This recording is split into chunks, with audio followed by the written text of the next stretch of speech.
Welcome to the Shine Freely podcast. I'm Vicky. And for me, life is about going on an epic adventure to find the indestructible light inside of ourselves and to share it freely. My wish for you is the same as my wish for me, that we may shine freely. Hello. It is October 15th, 2025. And when I look out in the world today, any of these recent days, I see a tremendous amount of fear and suffering. And I also see a tremendous amount of joy and excitement. And it's quite a contrast. And I keep thinking about this story from about 20 years ago. And the reason I keep thinking about it is because it's definitely been a theme and a pattern that keeps showing up in my life. And so about 20 years ago, I was living in a Buddhist center, and I was, you could probably say, at the height of my smiley days. I was a college hippie Buddhist, and all I wanted to do all day was think about and talk about and sing about and dream about spreading joy and love and peace all over this world. It was very idealistic. And a teacher came to teach from a country on the other side of the world. And when she met me, she said, if you smiled like that in my country, people would be very offended. And it was the first time anyone had ever said anything like that to me. And I was so shocked and also so intrigued and wanted to understand why. Why would someone be offended? And she said, because they would think, there's so much suffering. How can you be joyful? And I think it's a really, really good question. Like one of the best questions I've ever heard. And I would love to share my perspective on that question. I mean, ultimately, it's like the question of this whole grand human experience we're all having. It's like, what the heck is going on here? Like, why is there so much suffering? And what do we do about it? And how can it be at the same time, I walk outside and I see this incredible sunset and I hear these beautiful birds singing, and I, get a phone call from a friend who says something so kind or so great. They just experienced this healing from this sickness that they've been struggling with for so long, or some blessing entered their life. And there's just so many things to be grateful for, and so many things that are so beautiful, and they're just always there reminding us of their beauty. And at the same time, man, it's rough to be human. It can be really, really rough. So how do we reconcile this? How do we make sense of this duality, this seeming paradox? Well, for me, this is where religion and spiritual teachings and great masters have played a really important role in my life, teaching me and showing me about what our true essence is. Not something we had to learn or earn or achieve or buy or be good enough to have, but our inherent essence, our very nature, the way we were born, before we had any say in the matter. Our essence is perfect, exactly as it is. Every great religion and spiritual tradition from every time period and every culture, every master who has walked on this earth has told us this, that our essence is perfect as it is. There's nothing that needs to be added or taken away. There's nothing that can be harmed in any way. Our essence is pure as light itself. It is indestructible. It is joyful. It is loving. It does not experience fear or pain. And it's available to each and every one of us. We do not have to be good enough or smart enough or rich enough or lucky enough. It's there already. It's already inside of us. Inside of us is key. Inside of us. They have all pointed to this same truth. The miracle that we are looking for, the solution to all of our problems, the balm that will heal our wounds and set us free from this seeming prison of suffering that we're in, that is inside of us. And that is where we will find it. Now, just because it's there doesn't mean that we realize that it's there. It doesn't mean that we feel it. All of this joy and love and fearlessness, this ability to heal and create and celebrate. Just because it's there doesn't mean that we know how to access it. And in my perspective, this is the entire point of being human. The whole game is, how do we find that secret inside of us? The secret that will erase all of our worry and pain and fear, hardship of all kinds. That which will make our dreams come true and give us the most satisfying experience we could ever imagine. How is it possible that this treasure, this precious treasure, more precious than any gold or rubies, emeralds, or diamonds, how is it possible that it could be inside of us and we don't know it, and we can't feel it, and we can't access it? And there's a really, really simple reason. It's not because we're bad. It's not because we're wrong. It's not because we're broken or defective. It's because the human experience involves pain. It's a condition that we're born into, is one of suffering. It's not our parents' fault. It's not our politicians' fault. It's not our, and it's no one's fault. It's just the nature of this world that we're currently living in, and this dimension, this reality, this experience, however you want to call it, however you want to think about it, is great. I think we can all agree that it's painful. So why do we feel all this pain? And why can't we access this incredible resource that is inside of us? And we know it's there. We know it's there. We feel it in our bones. We know that we are more than the suffering. We know that we are capable of more. We know we have more to offer to the world. We know that there is a possibility for something which is so great it exceeds our wildest dreams. And yet we can't feel it. We can't access it. Why can't we create the world, the reality, the life that we actually want? Because all of these very wise, very impressive teachers have told us that we are creators, that we are healers, that we have the ability to create, that we are creating our reality. So then why does this reality suck? It's totally reasonable to ask those questions. In fact, I think they're very good questions.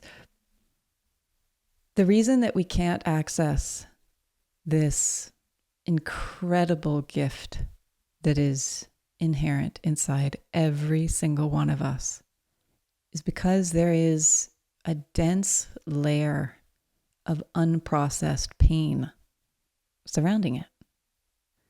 There's this layer of hardened rock.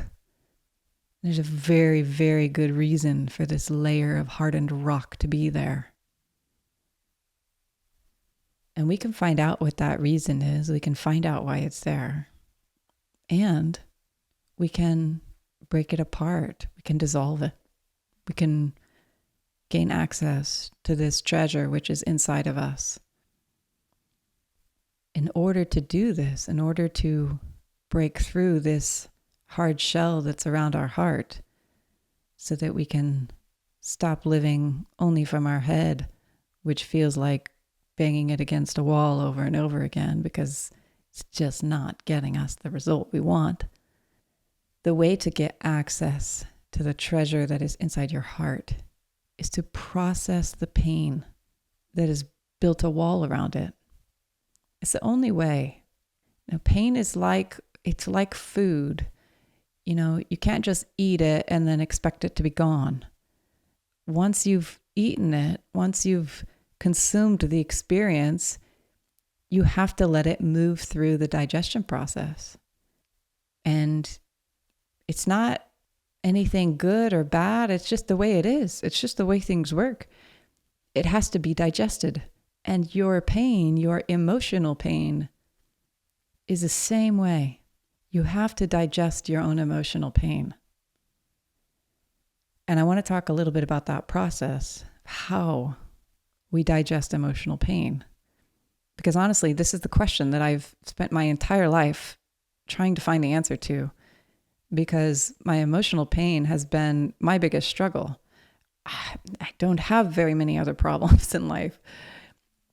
You know, I want so badly to share my joy with the world, and the thing that gets in my way is my emotional pain. And so I've been looking everywhere, all over the world, in all the different places and all the different wise people that can offer guidance and direction and inspiration. And I benefited so greatly from so many people's support and incredible example. And at the end of the day, what I learned came from my own experience of walking through the dark cave of despair and loneliness and heartache and suffering.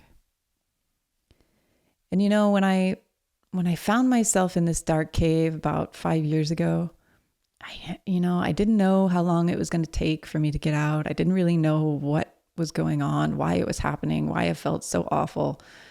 But, you know, the experience was so close to unbearable that I had to find some way to make it bearable. And for me, the only way that I could make this incredible, intense pain bearable was to keep in mind the thought, may I learn from this experience. May I learn something valuable. I want to notice everything about it. I want to notice what this darkness feels like on my fingertips. I want to reach out and touch the cave wall and feel those jagged edges. I want to notice what it smells like, what it tastes like, what it feels like in my gut. I want to notice everything I can notice about this experience of this immense suffering. Because someday, when I get to the other side of this dark cave and I see the light again, I really want to be able to offer whatever I learned from walking through that dark stretch of this journey to anyone else who may be in that same place. May this experience of suffering be useful. May I learn something that I can then offer to someone else, even if it's just one other person, to just help them take one more step forward in this dark cave that they find themselves in. And if you have found yourself in a dark cave, I highly recommend adopting this mindset. It already just lightens the load to think, may this be useful. May this experience benefit others. May it somehow contribute to the healing in the world. So I want to share with you what I learned through my own experience of walking through this dark cave, and what I learned about how to process this pain that so keeps us from accessing our inherent divine gifts that we all have. Probably the most surprising thing to me on this journey has been how difficult the first step is. The first step in navigating your way through a dark cave is noticing that you're in a dark cave. Yeah, sounds really simple, right? Just noticing that you're not in the rainbow sunshine land anymore. You are in the part of the map that has the dark cave. And it doesn't mean you're bad or weak or wrong. It doesn't mean you took a wrong turn. It just means that's the part of the journey that you're on. If you look at the map, the part that you are at is the part where the dark cave is. Now, in order to make a map useful, in order for it to be of service to you at all, you have to know where you are on it.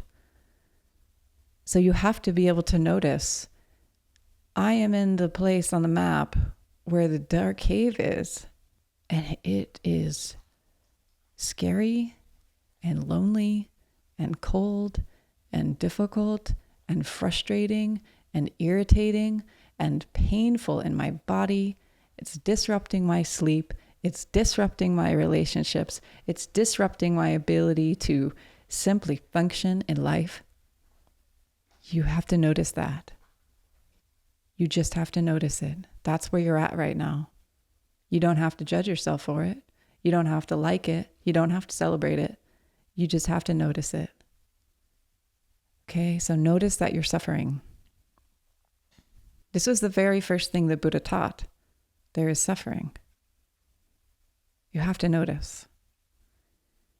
I spent a lot of my life trying to ignore suffering and trying to avoid it and trying to just tell myself that I didn't need to suffer. My life was very good. I needed to be grateful, and just denying suffering when it appeared, like having an allergic reaction to it. Like, well, keep that away from me. That, I can assure you, is an excellent way to continue suffering, to avoid it and ignore it and deny it and reject it and pretend it's not there. Honestly, it takes a tremendous amount of courage to notice that you're suffering, to acknowledge it. Once you've noticed that you're suffering, the next thing you have to be willing to do is to allow it to be there. That experience of suffering, maybe it's showing up in this moment as anger. Maybe it's showing up as sadness. Maybe it's showing up as rage, hatred. Maybe it's showing up as numbness, despair, hopelessness, boredom. So just notice it, whatever it is, just notice it. Oh, look, anger. I'm feeling angry. Notice where you feel that anger or whatever type of suffering you're experiencing. Where do you feel it in your body? It can be very helpful to close your eyes to notice, where is this pain in my body? Where is this feeling of anger, frustration, or sadness, hopelessness? Where do I feel it showing up? You might want to put your hand on that part of your body and just let that part of yourself know, I am aware of you. I feel you there. I sense you there. And you are allowed to be there. I'm not going to reject you. I'm not going to push you away. I'm not going to throw you off my bus. You have permission to be here. You have permission to be on my bus. You can't sit in the driver's seat, but you are allowed to be here. And I'm right here with you. So first you notice, then you allow. Allow, allow, allow. I notice you, anger, and you are allowed to be here. I notice you, terror, fear, and you are allowed to be here. You don't have to like it. You don't have to celebrate it. You don't have to praise it. You just have to allow it to be there without pushing it away. Once you've gotten to the point where you've noticed your pain and you've allowed it to be there, you've given it permission, and your pain will sense that from you. It will sense that you're not resisting it anymore. You're not trying to throw it off the bus anymore. It will start to sense that, wow, I'm actually allowed to exist. It'll start to soften a little bit. It'll start to be willing to share insights and information with you. It will be very helpful in this process of digesting your pain. And the only way to get this information, this insight from your pain, is to go inside, to notice what's there, to allow it to be there, and then to start to find out, why is it there? What is it doing for you? What does it want for you? And if you're able to ask these questions to this part of yourself from a place of curiosity, when curiosity is present, judgment is not. And if you're able to ask these questions to yourself, to this part of yourself that carries this pain, with curiosity, so that the part does not feel judged, the part feels free to share its answers with you honestly, which it will if you're able to access this curiosity. And it will start to tell you why it's doing what it's doing and what it really wants for you. And as it starts to share that insight with you, you will start to realize, wow, this part of myself that's holding all this pain really wants the best for me. It's really trying to help me. And, maybe it has a limited perspective. Maybe it's could be even stuck in the past. Maybe it doesn't have the whole context for what's going on or what's possible. And so it might not be doing it in a way that seems to be serving you best, but it is trying to serve you. It is trying to bring you some kind of relief or peace or happiness or something that you want that's good. And you can thank it for that. Even if it's something that seems to be causing a lot of problems in your life, you don't have to thank it for the problems it's causing, but find out what its intention is. What is it trying to do? What does it want for you? And if you can find out what it wants for you, you will find out that it wants something very positive for you. So it reminds me of an incredible teaching I received in 2009 from a very impressive teacher. And he was commenting on a spiritual text that had a line in it that was something to the effect of, "May we rejoice in the actions of all beings." And I was a little confused by that line. And so I asked the question, how can we rejoice in acts that are harmful? And it reminds me of this, same question. If we're looking at a part of ourselves that seems to be causing all these problems in our life, seems to be causing harm, how could we possibly appreciate what this part is doing? And the teacher said, all actions are born from the wish for happiness, and we can rejoice in that. And this is where you have to start. You have to start by finding out, what is this action or this feeling or this thought or this impulse or this coping mechanism? What is it? Where is it coming from? What is it born out of? And if you do that inquiry with curiosity, you will find out that it is born from a wish for happiness. This part of you wants you to be happy. It doesn't want you to suffer. And you can thank it for that.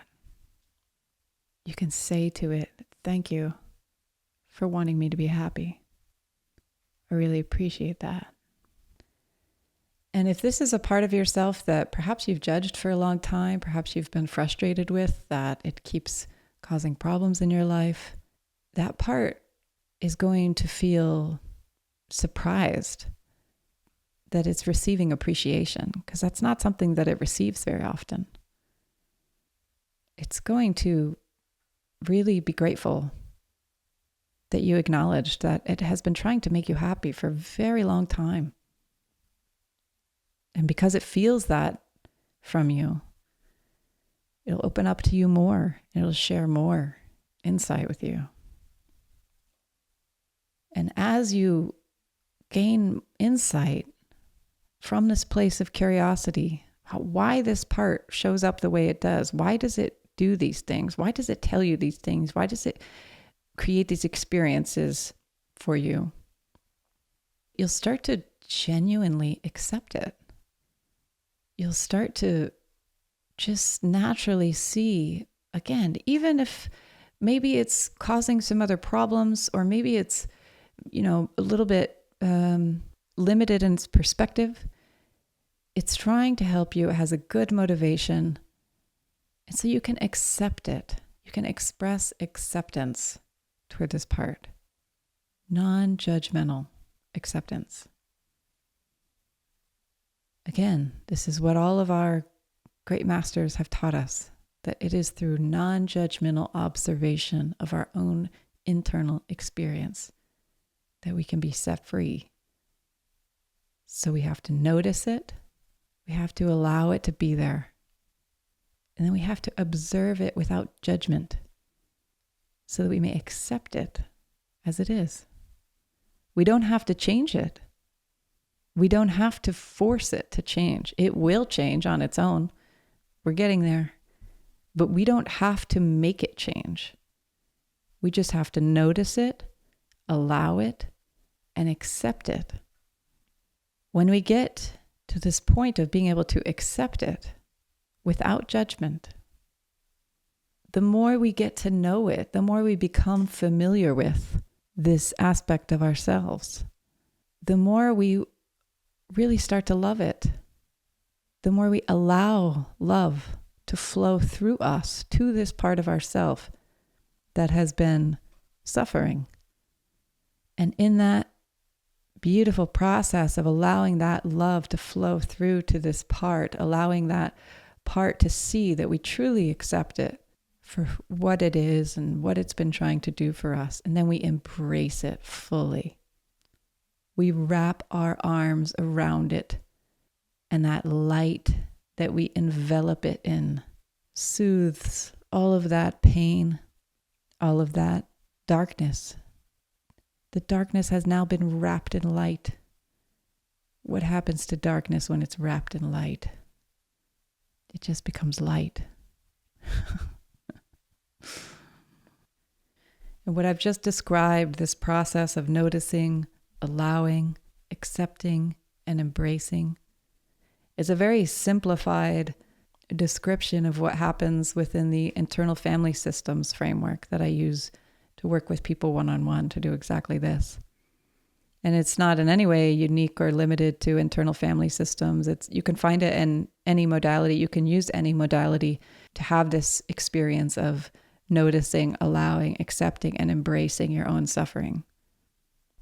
And the thing is that when you do that, when we do that, when we are able to notice, allow, accept, and embrace our own suffering, something magical happens. It transforms. It changes. It changes its molecular structure. It changes the way it feels in our body. It changes the thoughts that spring out of it. It changes on its own. We don't have to force ourselves to change. It changes on its own. The hardness around our heart dissolves. And when that hardness around our heart dissolves, we gain access to that which is in our heart, which has been there the whole time, waiting for us to come and discover it. The whole time we've been in this dark cave, we've been trying to get to the end of the cave so that we can walk out and feel the warmth of the sunshine shining down on us. And what we didn't realize the whole time is that the sun was inside of us the whole way through that dark cave. It was right there inside of us. We just couldn't feel it and couldn't see it because there was this hard crust around it. So if we want to get out of this darkness, if we want to get access to that light that is nurturing and nourishing and fills us with love and heals our wounds and opens up our ability to heal, to create whatever kind of life we want, whatever kind of project we want, whatever we want to experience, we can gain access to that inside of ourselves by digesting our own pain, by dissolving this hardened crust that has built up around our heart. But the only way to do it is to look inside. And there's a lot of things that keep us from looking inside, and they're all rooted in fear, but we don't necessarily notice that. We mostly notice them as distractions. We are so distracted. We are so distracted by everything outside of us, everything that is appearing in front of us, or everything that we hear, everything that we see on a screen. I think it's fair to say that screens are the biggest distraction in this world in 2025. I can't think of anything else that's more distracting than a screen. If you're spending your whole day looking at a screen and you're not spending any time looking inside, you're cutting yourself off from your own ability to access this incredible treasure that is inside of you, waiting for you to open that treasure chest and enjoy this divine inheritance. But it doesn't mean that you have to look inside in any particular way. It doesn't mean that you have to practice a certain ritual or ceremony or doctrine, or it doesn't mean that you have to spend money on something. It doesn't mean that you don't even really have to carve a lot of time out of your day. A lot of people think that they don't have time to do this. And that thought itself is a distraction because you don't actually need time. You actually have time and you don't realize it. Now, I get that there are people who, from the moment they wake up till the moment they go to bed, are engaged in activities that seem very important, that they can't not engage in. And many people have many responsibilities to their families or to people that are relying on them or depending on them for various things. And you don't have to take yourself away from any of that if you can't or don't want to. Remember what I said at the beginning. You have to notice. And you don't have to carve 30 minutes out of your day in order to notice. You could be sitting in a boring meeting at work and listening to some person drone on and on. Person you've heard drone on and on a million times, and every time you feel annoyed. You just notice, I'm annoyed right now.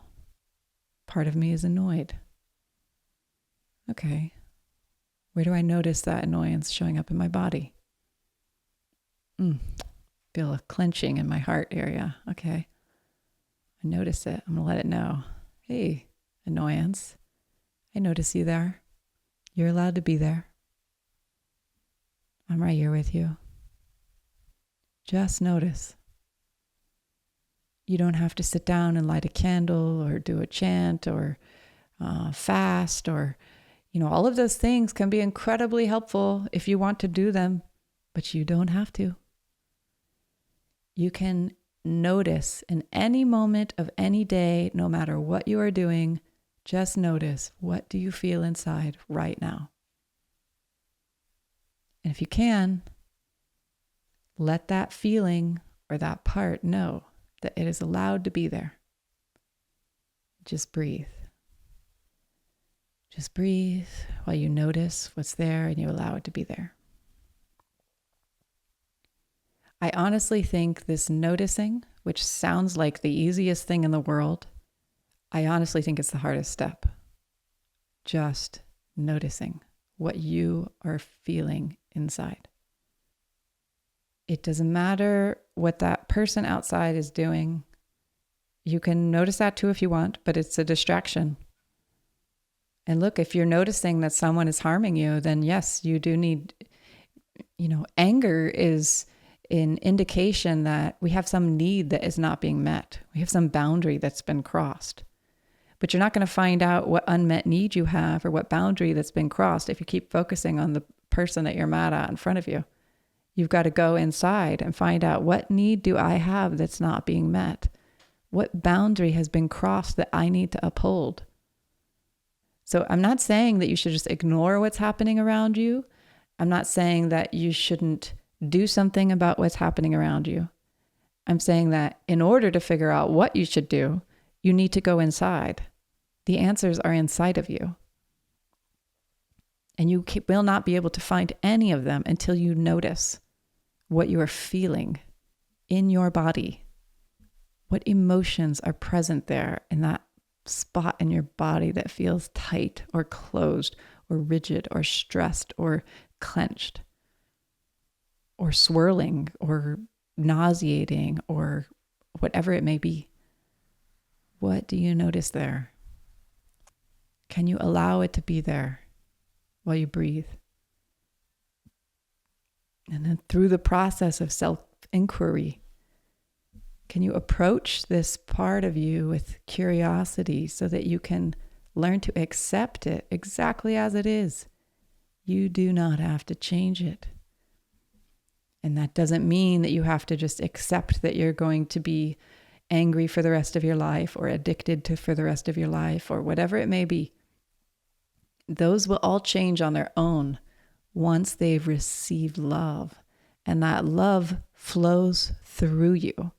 Every single one of us has direct access to this love that is so powerful, it can heal all wounds.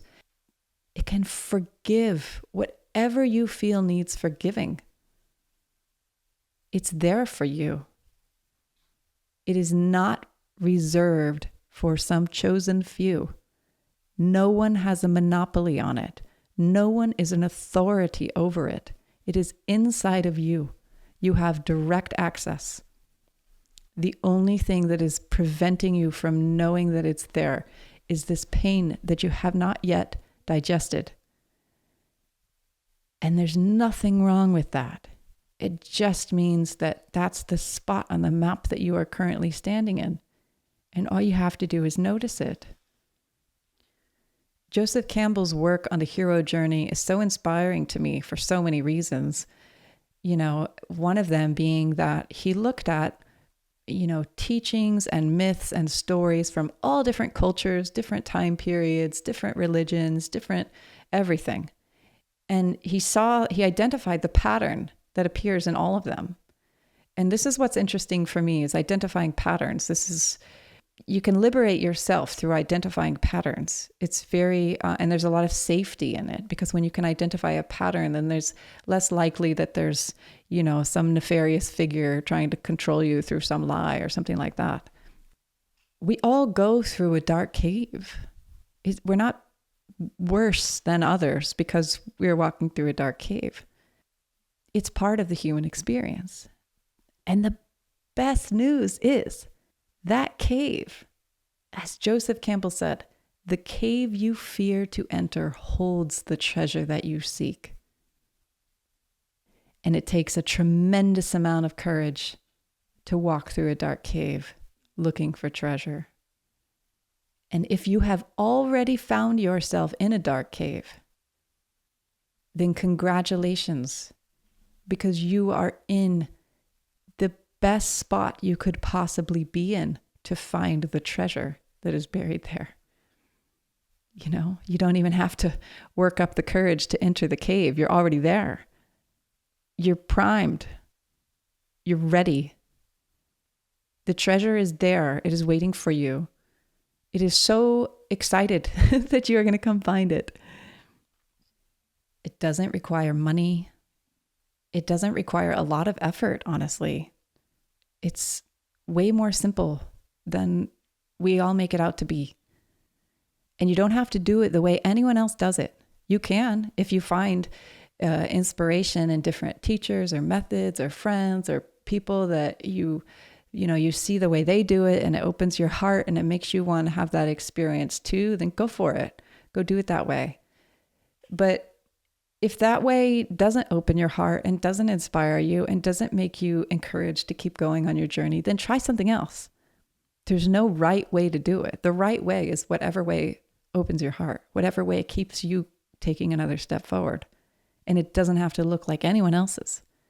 We're all here having a completely unique experience, a completely unique journey. We all have unique treasure to find. And when we find it, then we can contribute that to the whole so that the whole may enjoy this beautiful mosaic of all these different treasures that fit together beautifully and perfectly. But look, when you're in it, when you are in the depths of the darkness, all of this, airy-fairy stuff about treasure and, creation and healing, it all sounds just like nonsense. That's okay. When you're in the depths of darkness, everything hurts. Everything feels awful. You don't have to try to convince yourself of anything. Just notice what you're feeling. It takes a tremendous amount of courage to look inside because it doesn't feel good, It doesn't feel good to look your fear in the eye. But man, when you do it, it will. When we're in these moments of darkness, we've simply forgotten.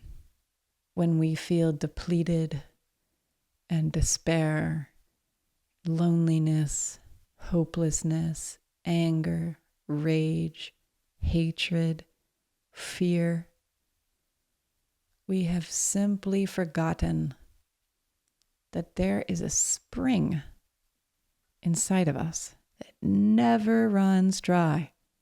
It is inside of our own heart, and the water which pours forth from this spring, this living water, can soothe our pain.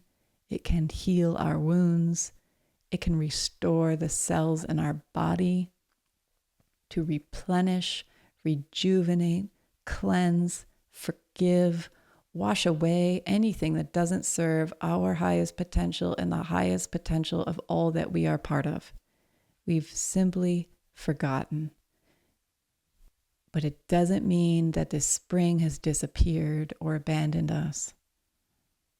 It just means that we get to go and find it again.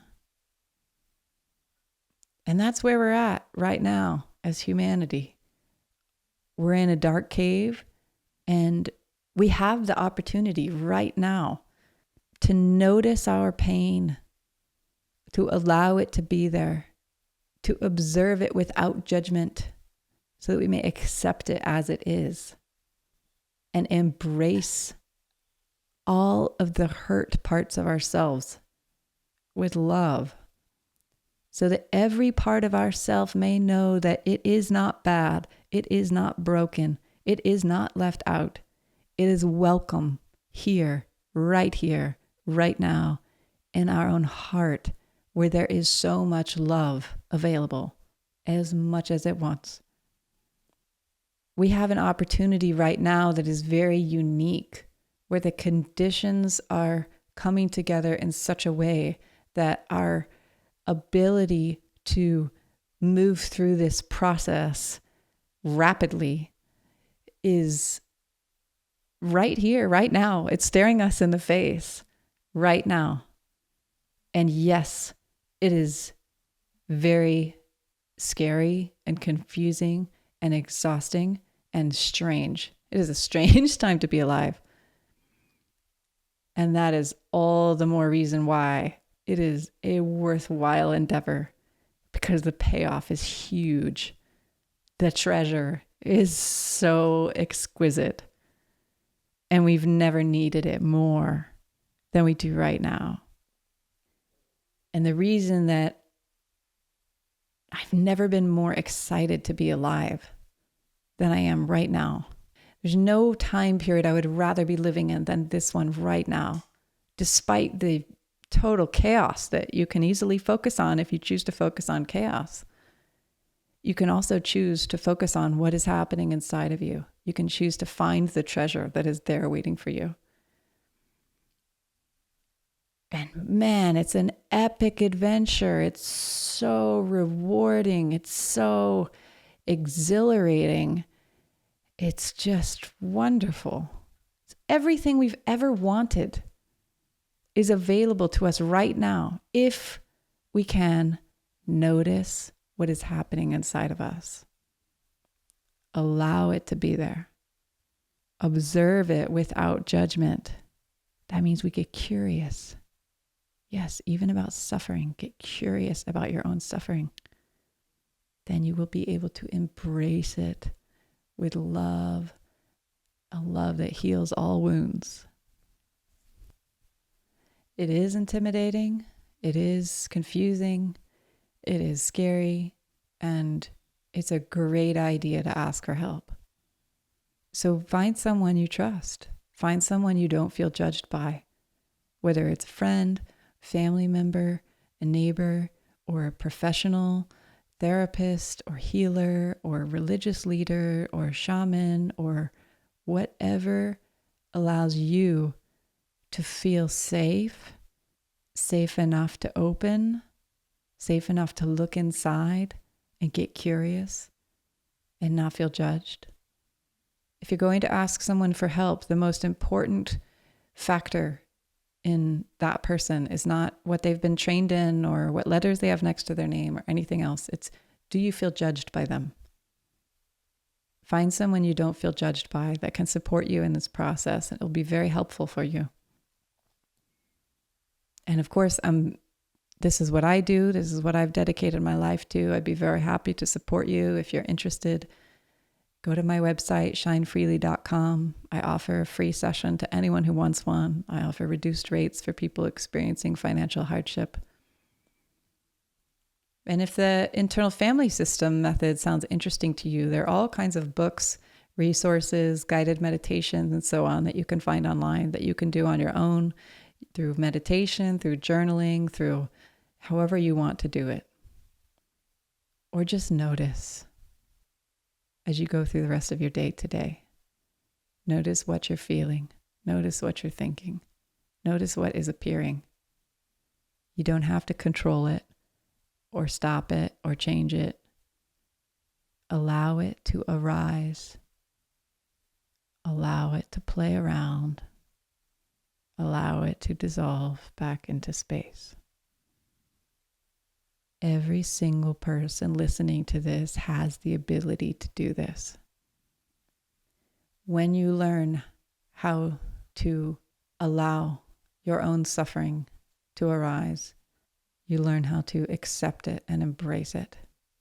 Then, when you meet someone in the outer world who is experiencing that same suffering, you will know exactly what to do because you've already done it for yourself. You'll know exactly what to do for them.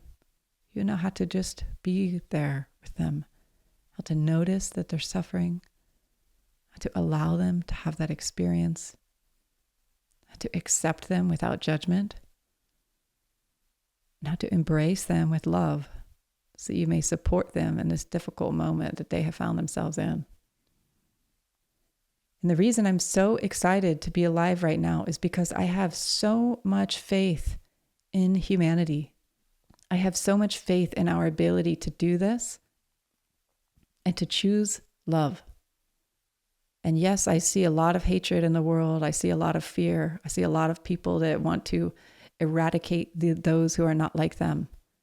But more so, I see people who know that love is awesome and love is bountiful and love is available to anyone who can notice and digest the pain, the clouds that are blocking their view of the sun, to get access to this radiant warmth.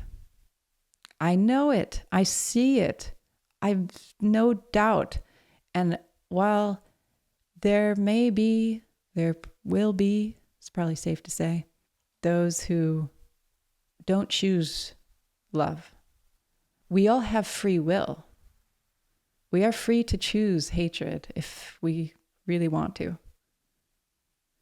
We're also free to notice hatred appearing inside of us and to go through the steps that I just described to allow that part of ourself that carries that hatred to finally feel some love.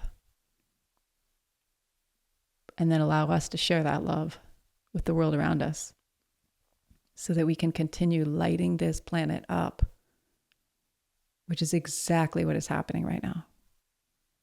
I could not be more grateful. I want to end with one of my favorite quotes from C.S. Lewis. I remember reading this about 20 years ago. And yeah, he really sums it up.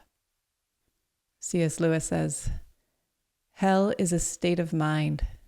Ye never said a truer word. And every state of mind, left to itself, every shutting up of the creature within the dungeon of its own mind, is in the end hell. But heaven is not a state of mind. Heaven is reality itself. All that is fully real is heavenly. For all that can be shaken will be shaken, and only the unshakable remains."